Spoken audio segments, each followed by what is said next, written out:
Hello, I am Indrajit. Hi.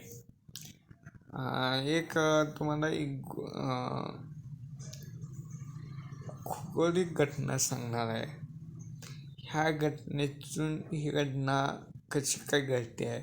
आजकाल लावायलाच होतोय, भूकंप व्हावा लागलाय, इकडे ही व्हायला लागलं, तिकडे ते व्हायला लागलंय.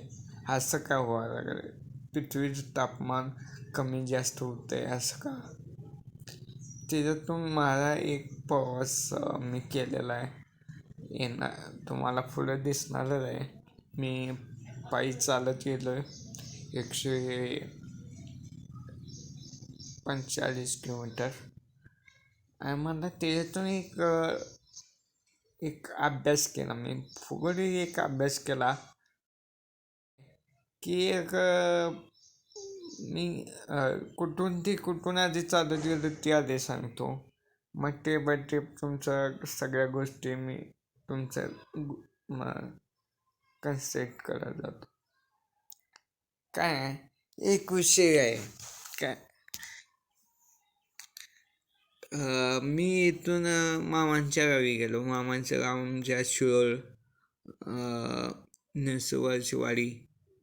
मग मला पप्पा मम्मी म्हणले मला पण लई इच्छा होती पंढरपूरला जायची. पंढरपूरला मी आधी म्हटलेलो की माझी इच्छा होती की मी पंढरपूरला जाऊन येणार चालत, अशी माझी इच्छा होती. आणि मी ते आज अचानक मामांच्या म्हणाला तू येणार आहेस का इंद्रजित. बरं येणार आहे म्हणलं. ठीक आहे ठीक आहे म्हटलं. आणि मी आदल्या दिवशी विचार केला, पप्पा जाऊ, मम्मी जाऊ, सगळ्यांनी जा म्हणले. आणि मला काय की मी त्यावेळी तब्येत माझी बरी नव्हती. आजकाल मी आजारले खूप पडायला लागलो का मला हीट वाटत्या, त्यामुळे हीटमुळे मी आजार पडतोय. असं मी त्याच्यातून 100% बाहेर आहेच. अजून त्याला थोडंसं आजार आहे. मी लवकरच कवी विभाग वेगळा मेन पॉईंटवर येतो. आणि ठीक आहे म्हणलं. मग इथून पप्पांनी मला स्वतः गेले पुन्हा. मग तिथून आमचा प्रवास चालत शिरूरमधून चालू झाला पंढरपूरला. पहिल्या दिवशी काय वाटलं नाही.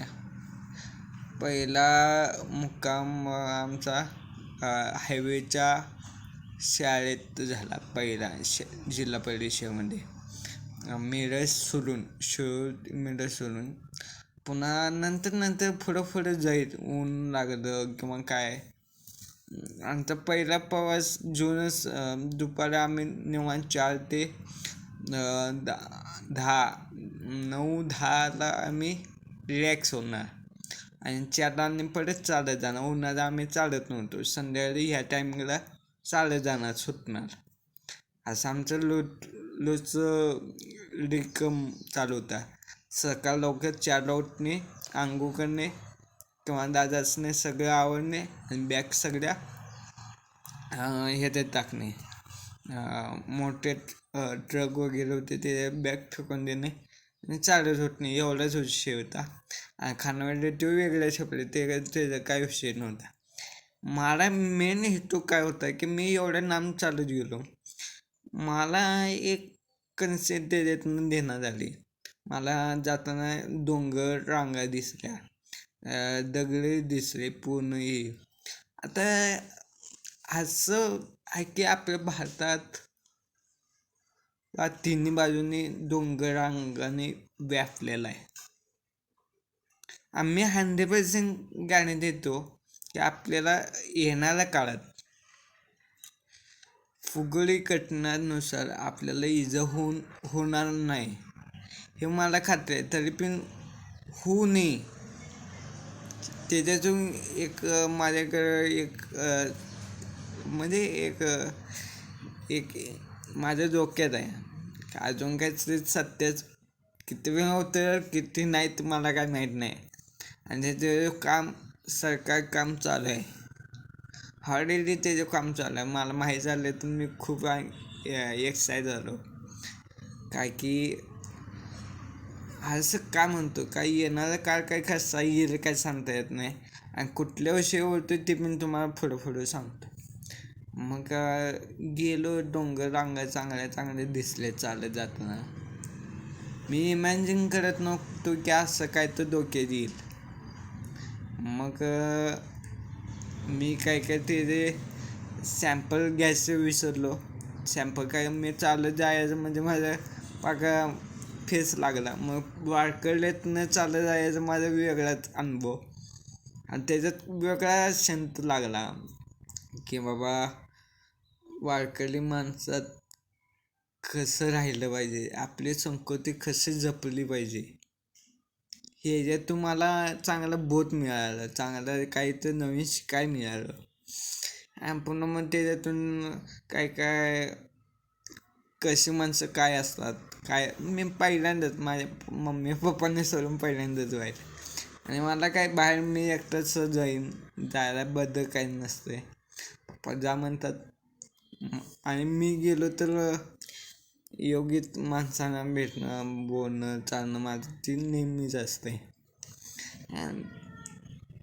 मेन हेतू होता की आम्ही पंढरपूरला गेलो झालं.